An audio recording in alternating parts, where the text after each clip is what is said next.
Welcome to the deep dive. Today we're tackling a truly fascinating and, well, maybe a bit counterintuitive approach to mastering fluent communication. Hmm. When I first came across this idea, my thought was, wait, doesn't fluency mean speed? Like Yeah. faster is better, right? That's the common assumption, But definitely. this guide, it really challenged that for me. It shows how actually a deliberate shift in pace can unlock really significant progress. It's a wonderful paradox, isn't it? We're diving into some excerpts from Speak Like a Native, Shadowing Practice for Fluency, Okay. and specifically their guide for slow shadowing practice. Now, for listeners maybe not familiar with shadowing generally, it usually means mimicking a native speaker very closely, like an echo, Yeah. sometimes even speaking almost at the same time. Right, trying to match them perfectly. But here's where it gets, like, really interesting. This source zeroes in on a slow approach. It's not about speed at first, it's all about precision. So, our mission today is to kind of unpack its core ideas, especially how this deliberate, almost meditative practice can rewire how you approach speaking and ultimately unlock that natural flow. Precisely. And the core instruction, well, it sounds simple on the surface. Okay. You listen to a sentence, Yeah. and you pause, Hmm. and then you repeat it out loud. Just repeat it. But, and this is the crucial part, you're meticulously copying everything, not just the words, Mm. the pronunciation, the intonation, the rhythm, the natural flow of how the original speaker said it. Oh, okay. So it's much more than just parroting. Absolutely. Right. This deliberate, slow pace is absolutely key. It gives you the time, the mental space to truly absorb and replicate every little nuance. It's about building a really solid foundation, one sound, one stress pattern, one phrase at a time, very intentionally. So what does this mean for someone listening, maybe wanting to, get fluent faster? This isn't just mindless repetition then. Not at all. It's methodical repetition. Methodical, okay. The guide even emphasizes creating the right environment for it. Right, I saw that.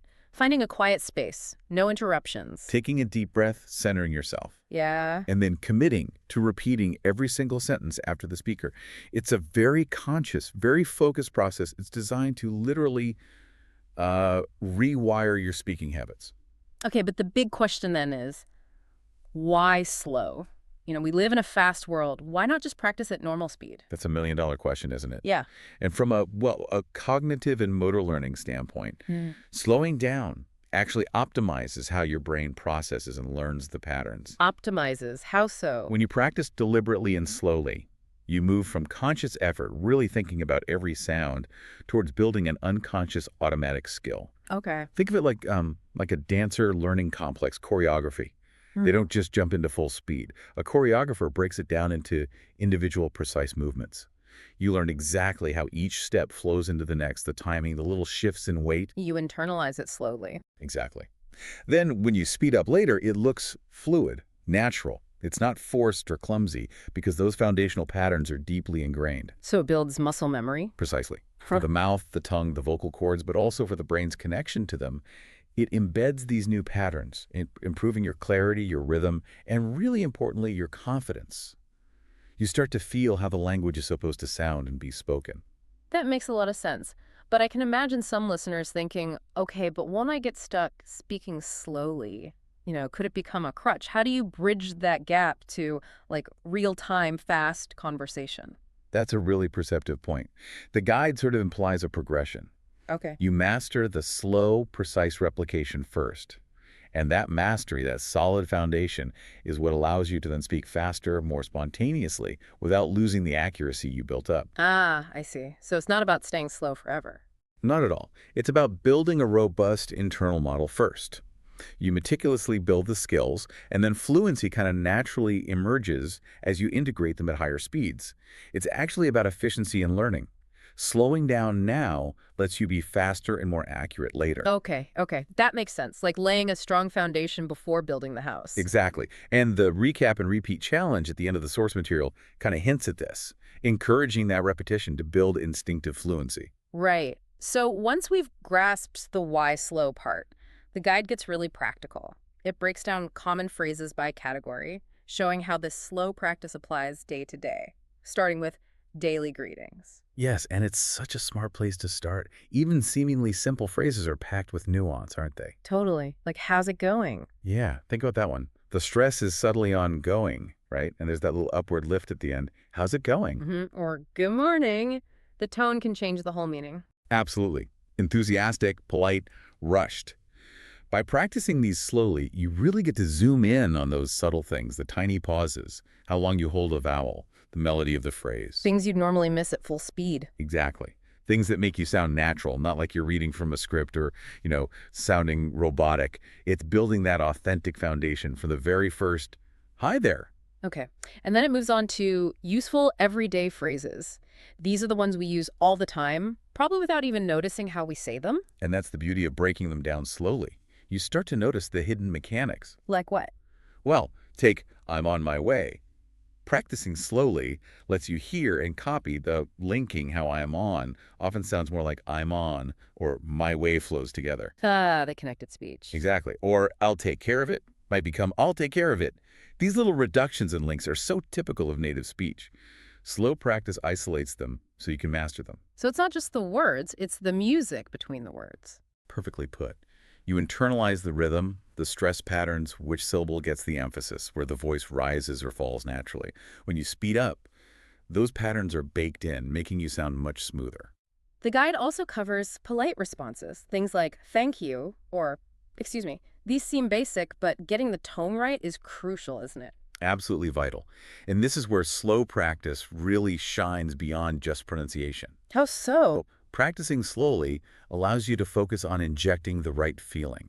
It's not just saying the words thank you so much, but practicing saying them with genuine warmth in your voice. Ah, okay. Matching the emotion. Yes, or with, I'm sorry about that. Yeah. Focusing on conveying sincerity through your intonation. You're training yourself to deliver these responses in a way that feels and sounds truly authentic and respectful. So it connects the sounds to the social meaning. Precisely. It's embedding not just vocabulary, but a kind of vocal emotional intelligence.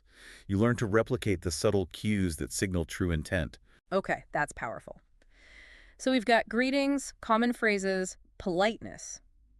Then the guide looks at actually building conversation, starting with conversation starters. Right. The phrases that get the ball rolling. Like, what's new with you? Or, how's work going? How does practicing these slowly help the whole chat? Well, it really impacts your confidence right from the start. If you can deliver those opening lines smoothly and naturally because you've internalized the rhythm and intonation slowly. You feel more comfortable jumping in. Exactly. You're not stumbling over the very first thing you say. That initial success sets a positive, relaxed tone for the entire interaction. It avoids that awkward, hesitant start. It's like a good warm-up before the main event. Makes sense. And on the flip side, it also covers natural closings, wrapping things up gracefully. Yeah, which is just as important, isn't it? How you exit a conversation matters. Definitely. Things like take care or have a good one. Even these simple closings benefit hugely from slow practice. You learn the specific intonation that signals the end of the chat, but also conveys warmth and leaves a good final impression. So you don't just stop talking awkwardly. Right. You master that smooth, natural landing. It shows that every single part of the conversation, start to finish, contributes to overall fluency and connection. Okay. And then the source wraps it all up with a recap and repeat challenge. Mm-hmm. This part really drives home the repetition aspect, grouping key phrases together like, hi there, how's it going? I'm on my way. Yes, it strings them into mini dialogues almost. But the key is still that emphasis on mindful repetition, not just rattling them off. Right. And the guide explicitly states that shadowing, especially the slow method, is one of the most powerful ways to improve your speaking, rhythm, and confidence in English. It does. And it strongly encourages doing this practice regularly, multiple times a week, to really build that fluency, reinforces this core idea. Yeah. True mastery isn't just about knowing stuff. It comes from consistent, deliberate, and yes, slow practice. It's a real shift from just trying to cram vocabulary, isn't it? A massive shift. It prioritizes the quality of the practice and deep internalization over just sheer speed or quantity. It's about building those robust, automatic neural pathways for speaking. So bringing it all together, what does this mean for you listening right now? This deep dive into slow shadowing really seems to highlight that sometimes the fastest route to mastery isn't actually about speed at all. Right. It's about deliberate, careful, maybe even slower repetition. It feels like a powerful tool, not just for language, but maybe for learning anything complex. It's a shortcut to being well-informed about effective learning itself. I think that's a key insight. Focusing on the how of communication, the rhythm, the tone, the pacing, even the breath can be just as vital, maybe even more so, than just the what, the words and grammar. Yeah. And this approach, this mindset, it isn't just for language learners. It feels like a testament to the universal power of mindful, slow practice for acquiring any complex skill. Like learning an instrument or coding. Exactly. Or even mastering public speaking or proving your writing. Yeah. Anything that requires deeply rooted competence benefits from slowing down to build the foundation properly. We really hope this deep dive gave you some, maybe some aha moments today. It certainly made me rethink the idea of fluency.